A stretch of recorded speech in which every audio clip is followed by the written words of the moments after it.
Hello, I'm doing another tea and poetry video today. So I'm drinking green tea out of my Svalbard mug. Today I'm going to talk about some poetry that I've read while I've been here in Svalbard.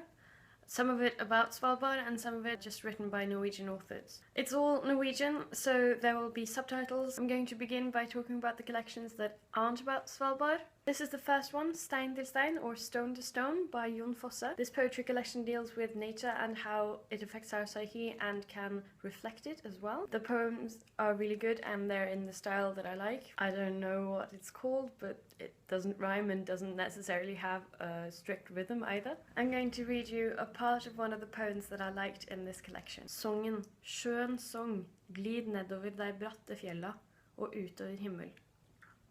I also read this collection, Vi som døde, or Us Who Are Dead, by Karin Fossum. This one actually deals with a lot of the same things, nature and how it reflects our psyche, and also our relationship with death. I will read you a little part of a poem that I liked from this one as well. I natt fikk jeg øye på et lite dyr, som kravlet rasende over side 17.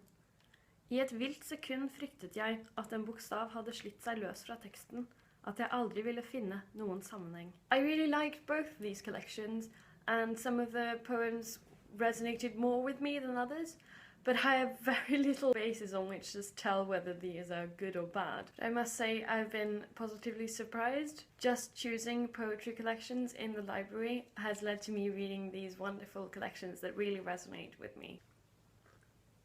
Now we have arrived at the collections I've read that are about Svalbard. The first one I want to mention is this one, Alkekongeriket, or Little Oak Kingdom, by Kjersti Eriksson. I really liked this one. It really resonated with me. There isn't only poetry from Svalbard here, it's also from other places in Norway, and it deals with some of the same themes, nature and our everyday lives. I'm going to read you a complete poem from this one. Teisten har hvite mansjetter, den fikk dem I bytte av krykkja mot et par svarte hansker.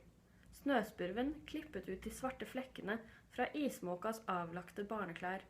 Når lunden sminker truten, rød og gul om våren, visker alle, som hun spjåker seg ut. I really like this poem. It's funny and it talks about these birds that I've been seeing the whole time I've been here. It's kind of a childlike look at the nature here in Svalbard.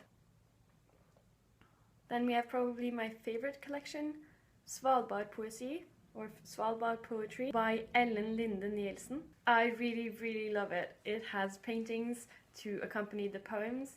I will show you some of them. This one, for example, or this one. And the poems are really simple and just encapsulate what I see here in Svalbard and the atmosphere that the nature here brings. I'm going to read a poem from this collection. Vidde, ikke et menneske, ikke en lyd. Ikke et ord du ikke lager selv.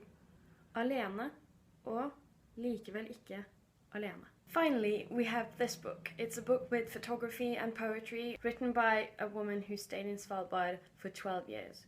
It's called Svalbard med røtter I permafrost, or Svalbard with roots in permafrost, and it's written by Sunniva Haga. In all the other collections, the poems have sort of stuck with me and have really rooted themselves and resonated.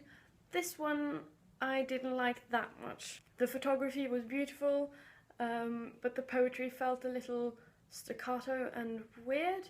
I don't have enough poetry experience to sort of pinpoint what it was that made these poems not do it for me. What this collection does do, however, is give you a glimpse into the everyday life of a person who lives here in Svalbard throughout the seasons of the year.